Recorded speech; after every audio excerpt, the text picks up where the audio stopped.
ಸ್ನೇಹಿತರೆ ನಮಸ್ಕಾರ, ನಾನು ನಿಮ್ಮ ಪ್ರೀತಿಯ ಜನಸ್ನೇಹಿ ಯೋಗೇಶ್. ಇವ್ರ ಹೆಸರು ಬಂದ್ಬಿಟ್ಟು ಪ್ರಮೀಳಾ ಅಂದ್ಬಿಟ್ಟು ಬ್ಯಾಡ್ಗಿಯಿಂದ ಮಿಸ್ ಆಗಿದ್ದಾರಂತೆ. ಬರೋಬ್ಬರಿ 1 ತಿಂಗಳಿಂದ ಪಾಪ ಮಗ ಮತ್ತೆ ಅವರ ಸ್ನೇಹಿತರು ಹುಡುಕಾಟ ನಡೆಸ್ತಾ ಇದ್ದಾರೆ. ಸೊ ದಯವಿಟ್ಟು ಪ್ರತಿಯೊಬ್ರು ಕೂಡ ಈ ವಿಡಿಯೋನ ಅತಿ ಹೆಚ್ಚು ಶೇರ್ ಮಾಡಿಕೊಡಿ. ಪ್ರಮೀಳಮ್ಮ ಅವರು ಎಲ್ಲೋಗಿದ್ದಾರೆ ಏನು ಅಂತ ಸರಿಯಾದ ಮಾಹಿತಿ ಇಲ್ಲ. ಸ್ಟೇಷನ್ ಪಾಪ ಕಂಪ್ಲೇಂಟ್ ಕೂಡ ಮಾಡಿ ಎಲ್ಲಾ ಕಡೆ ಬೆಂಗಳೂರು ಅಲ್ಲಿ ಇಲ್ಲಿ ಎಲ್ಲಾ ಕಡೆ ಹುಡುಕಾಟ ನಡೆಸಿದ್ರು ಕೂಡ ಏನೂ ಮಾಹಿತಿ ಸಿಗ್ತಾ ಇಲ್ಲ. ಹಾಗಾಗಿ ಜನಸ್ನೇಹಿ ಆಶ್ರಮನ ನಂಬ್ಕೊಂಡು ಬಂದಿದ್ದಾರೆ. ದಯವಿಟ್ಟು ಈ ವಿಡಿಯೋನ ಶೇರ್ ಮಾಡಿದ್ರೆ ಕನಿಷ್ಠ ಪಕ್ಷ ಪ್ರಮೀಳಮ್ಮ ಅವ್ರು ಎಲ್ಲಾರು ಇದ್ರೆ ಅವರಿಗೆ ಬೇಗ ತಲುಪ್ತಾರೆ ಅಂತ ಹೇಳಕ್ ಇಷ್ಟಪಡ್ತೀನಿ. ಏನ್ ಹೇಳ್ತೀರಾ ಸರ್? ನಾನು ನಿಮ್ಮಲ್ಲಿ ಬಿಡ್ಕೊಳ್ಳೋದು ಒಂದೇ ಒಂದು ಮಾತು, ದಯವಿಟ್ಟು ನಮ್ಮ ತಾಯಿ ಎಲ್ಲಿದ್ರು ಬೇಗ ನಿಮ್ಮ ಕಣ್ಣಿಗೆ ಏನಾರು ಬಿದ್ದರೆ ಸ್ವಲ್ಪ ಹುಡುಕಿ ನಿಮ್ಗೆ ಹೆಲ್ಪ್ ಮಾಡಿ. ದಯವಿಟ್ಟು ಇದೇ ಒಂದು ಹೆಲ್ಪ್ ನಿಮ್ಮಲ್ಲಿ ಕೇಳ್ಕೊಳ್ಳೋದು ನಾನು.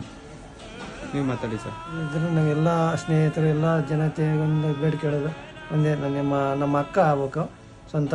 ನಮ್ಮ ಅಕ್ಕ ಇಲ್ಲೇ ಇದ್ರು ಬರಲಿ ಅಂತೇಳಿ ಬೇಡ್ಕೊಳ್ತಾ ಇದ್ದೀನಿ. ಸ್ನೇಹಿತರೆ ಆದಷ್ಟು ಈ ವಿಡಿಯೋನ ಶೇರ್ ಮಾಡಿ. ಪ್ರಮೀಳಮ್ಮ ಅವ್ರು ಎಲ್ಲಾದ್ರೂ ಇದ್ರೆ ಒಂದು ಮಾಹಿತಿ ಕೊಡಿ. ಸೊ ದಯವಿಟ್ಟು ಅವ್ರ ಮಗ ತುಂಬಾ ಸಫರ್ ಆಗಿದ್ದಾರೆ.